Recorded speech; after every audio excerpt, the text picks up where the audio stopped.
जब हम भारत का नक्शा देखते हैं तो हमारी नज़र राज्यों और कुछ छोटे छोटे केंद्र शासित प्रदेशों पर जाती है। हाँ बिल्कुल। और अक्सर मन में एक सवाल आता है कि ये केंद्र शासित प्रदेश आखिर हैं क्यों? क्यों कुछ इलाकों को पूरा राज्य नहीं बनाया गया? क्या ये सिर्फ प्रशासनिक इकाइयां हैं या इनके पीछे कोई गहरी कहानी है? हाँ, ये सवाल तो अक्सर लोगों के मन में आता है और इसका जवाब भारत की कहानी को समझने के लिए बहुत जरूरी है। ये सिर्फ भूगोल या राजनीति का मामला नहीं है। इसके पीछे इतिहास, संस्कृति और देश की सुरक्षा से जुड़ी बड़ी वजहें हैं। बिल्कुल। तो आज हम इसी गुत्थी को सुलझाने वाले हैं।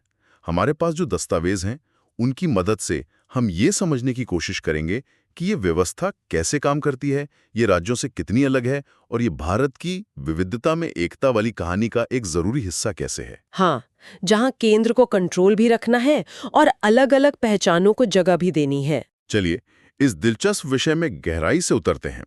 तो सबसे पहले आइए सीधे मुद्दे पर आते हैं। संविधान में क्या लिखा है, परिभाषा क्या है, ये तो हम जानेंगे ही, पर पहले ये समझते हैं कि आखिर हमें इनकी जरूरत ही क्यों पड़ी। हर केंद्र शासित प्रदेश की अपनी एक अलग कहानी है ना? आपने बिल्कुल सही जगह से शुरुआत की है। क्यों समझना सबसे जरूरी है। अगर हम इन दस्तावेजों को देखें तो पता चलता है कि हर केंद्र शासित प्रदेश के बनने के पीछे एक खास मकसद था। कोई एक नियम सब पर लागू नहीं होता। अच्छा। जैसे अंडमान और निकोबार द्वीप समूह को लीजिए। 1956 में जब इसे बनाया गया तो वजह एकदम साफ थी, सामरिक महत्व। सामरिक महत्व मतलब देश की सुरक्षा के लिहाज से? बिल्कुल। बंगाल की खाड़ी में इसकी लोकेशन भारत की समुद्री सुरक्षा के लिए बहुत अहम है। ये एक तरह से समंदर में हमारा पहरेदार है। ऐसे जरूरी इलाके को सीधे केंद्र के नियंत्रण में रखना ही समझदारी थी, ताकि तेजी से और बिना किसी रुकावट के फैसले लिए जा सकें। यही बात लक्षद्वीप पर भी लागू होती है, जो अरब सागर में हमारी आंख और कान की तरह है। ठीक है, तो ये तो हुई सुरक्षा की बात। लेकिन चंडीगढ़ का किस्सा तो बिल्कुल अलग है। वो तो दो राज्यों के बीच में है। हाँ, चंडीगढ़ की कहानी एक राजनैतिक और प्रशासनिक सुलह की कहानी है। 1966 में जब पंजाब और हरियाणा अलग हुए तो दोनों ही चंडीगढ़ को अपनी राजधानी बनाना चाहते थे। हाँ, ये तो बहुत बड़ा विवाद था।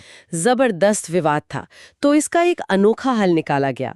चंडीगढ़ को किसी को नहीं दिया गया, उसे एक केंद्र शासित प्रदेश बनाकर दोनों की साझा राजधानी बना दिया गया। ये एक बहुत ही प्रैक्टिकल समाधान था। तो एक तरफ सुरक्षा, दूसरी तरफ राजनीतिक सुलह। और पुडुचेरी का मामला तो और भी अनोखा है, जहां फ्रांसीसी विरासत की झलक मिलती है। सही पकड़ा आपने। पुडुचेरी की कहानी संस्कृति से जुड़ी है। जब 1954 में फ्रांसीसियों ने इसे भारत को सौंपा तो वहां का माहौल, वहां की वास्तुकला, कानून, सब पर एक गहरा फ्रांसीसी प्रभाव था। उसकी एक अलग पहचान थी। हाँ, तो उस पहचान को बनाए रखने के लिए, ताकि वहां का जो अनोखा कल्चर है, जो फ्रांसीसी टच है, वो बना रहे, उसे केंद्र शासित प्रदेश का दर्जा दिया गया। ये वाकई दिलचस्प है। और दिल्ली, वो तो देश की राजधानी है, उसे केंद्र शासित प्रदेश क्यों बनाया गया? दिल्ली का मामला इन सब से अलग है। दुनिया के ज्यादातर देशों में जो राजधानी होती है, उस पर देश की केंद्रीय सरकार का सीधा नियंत्रण होता है। अच्छा। ऐसा इसलिए क्योंकि देश की संसद, राष्ट्रपति भवन, सारे दूतावास, सुप्रीम कोर्ट सब यही हैं। ये पूरे देश का प्रशासनिक केंद्र है। इसलिए ये माना गया कि राष्ट्रीय राजधानी पर किसी एक राज्य का नहीं, बल्कि पूरे देश का अधिकार होना चाहिए और उसका प्रशासन सीधे केंद्र के हाथ में हो। तो ये तो साफ है कि हर केंद्र शासित प्रदेश के पीछे एक ठोस वजह है। लेकिन ये व्यवस्था हमेशा से ऐसी नहीं थी। इनका भी एक इतिहास रहा है, एक विकास की यात्रा रही है। ख, ग, घ जैसी श्रेणियों में बांटा गया था। उस समय अंडमान और निकोबार घ श्रेणी में अकेला था और कुछ और इलाके ग श्रेणी में थे, जिन पर केंद्र का शासन था। और फिर 1956 में राज्य पुनर्गठन अधिनियम के साथ एक बड़ा बदलाव आया। हाँ, वो एक ऐतिहासिक मोड़ था।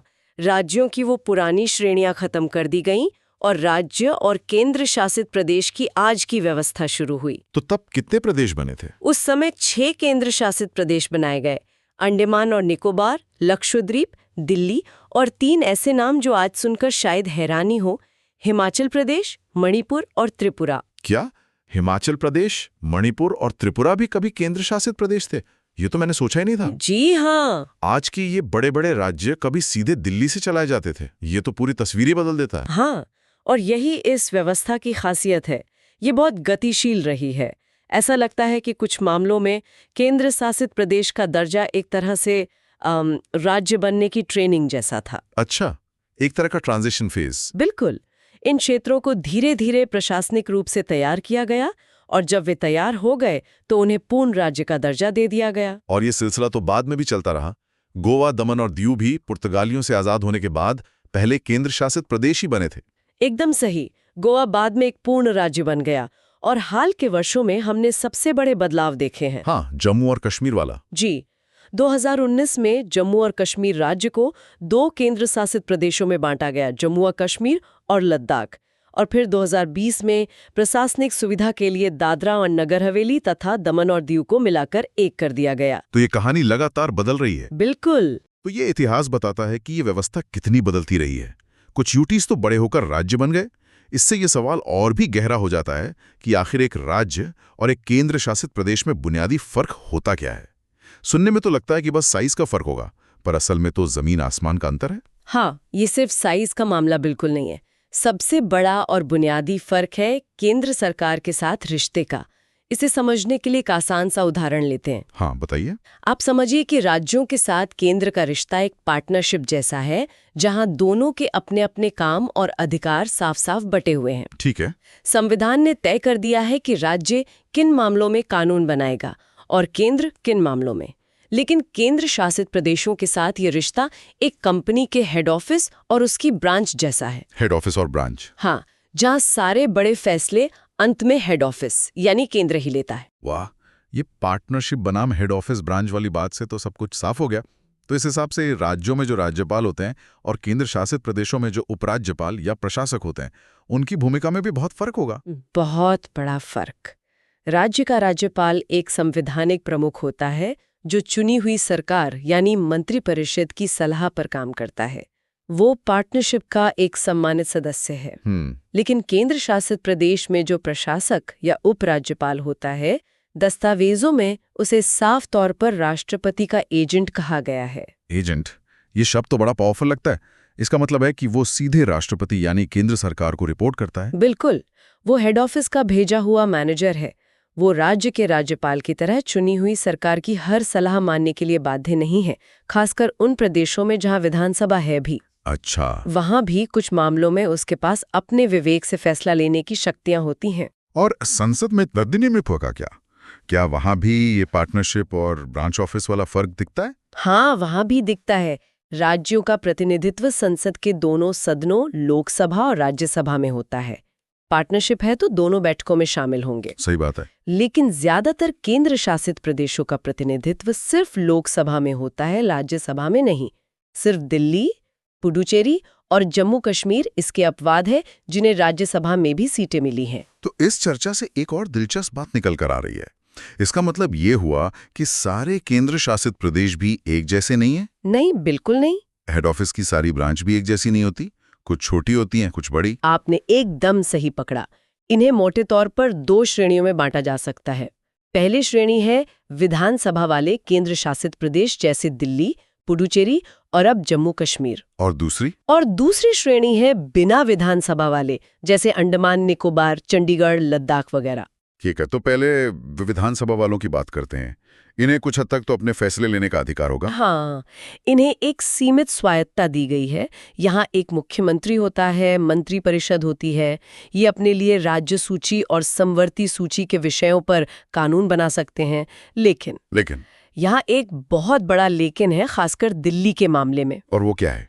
दिल्ली की विधानसभा 3 सबसे जरूरी विषयों पर कानून नहीं बना सकती: पुलिस, सार्वजनिक व्यवस्था और जमीन। ओह, ये तीनों सीधे केंद्र सरकार के अधीन है। तो दिल्ली में जो हम अक्सर केंद्र और राज्य सरकार के बीच खींचतान और अधिकारों की लड़ाई देखते हैं, उसकी जड़ें इसी संवैधानिक व्यवस्था में हैं? बिल्कुल। मतलब मुख्यमंत्री के पास अपनी पुलिस ही नहीं है तो कानून व्यवस्था लागू करने में कितनी मुश्किलें आती होंगी। बिल्कुल, ये टकराव इसी डिजाइन का हिस्सा है। केंद्र का तर्क होता है कि चूंकि दिल्ली राष्ट्रीय राजधानी है, इसलिए सुरक्षा और जमीन जैसे अहम मुद्दे वो अपने पास रखना चाहता है। और अगर कोई विवाद है? अगर किसी मुद्दे पर दिल्ली की विधानसभा और भारत की संसद दोनों कानून बना दें तो संसद का कानून ही मान्य होगा, यानी हेड ऑफिस का फैसला ही आखिरी होगा। समझ गया। अब आते हैं दूसरी श्रेणी पर, बिना विधानसभा वाले केंद्र शासित प्रदेश, जैसे लद्दाख या चंडीगढ़। वहां की व्यवस्था कैसी है? वहां की व्यवस्था बहुत सीधी है। वो पूरी तरह से ब्रांच ऑफिस मॉडल पर चलते हैं। मतलब? वहां कोई मुख्यमंत्री या मंत्री परिषद नहीं होती।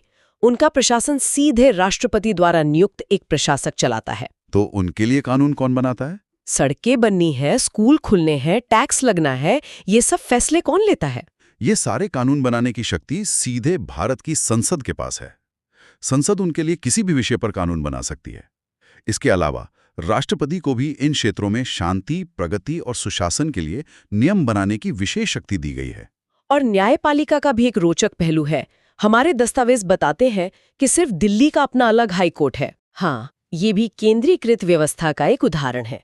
बाकी केंद्र शासित प्रदेश किसी न किसी पड़ोसी राज्य के हाई कोर्ट के न्यायिक क्षेत्र में आते हैं। जैसे अंडमान और निकोबार के मामले कलकत्ता हाई कोर्ट में सुने जाते हैं, चंडीगढ़ के पंजाब और हरियाणा हाई कोर्ट में, और लक्षद्वीप के केरल हाई कोर्ट में। अच्छा, इससे प्रशासनिक खर्च भी बचता होगा। हाँ, और व्यवस्था भी बनी रहती है। तो आज की इस चर्चा से ये बिल्कुल साफ हो गया कि केंद्र शासित प्रदेश सिर्फ नक्शे पर कुछ लकीरें नहीं हैं। इनके पीछे इतिहास है, रणनीति है, संस्कृति को बचाने की कोशिश है और राजनीतिक सुलह की कहानियां हैं। हाँ। हमने समझा कि कैसे केंद्र के साथ उनका रिश्ता राज्यों की तरह पार्टनरशिप का नहीं बल्कि हेड ऑफिस और ब्रांच जैसा है। और सबसे महत्वपूर्ण बात ये कि ये सभी एक जैसे नहीं हैं। दिल्ली और चंडीगढ़ दोनों केंद्र शासित प्रदेश होकर भी शासन के मामले में एक दूसरे से बिल्कुल अलग हैं। एक में चुनी हुई सरकार है तो दूसरे में सीधे केंद्र का राज। ये विविधता इस व्यवस्था को और भी जटिल और दिलचस्प बनाती है। बिल्कुल।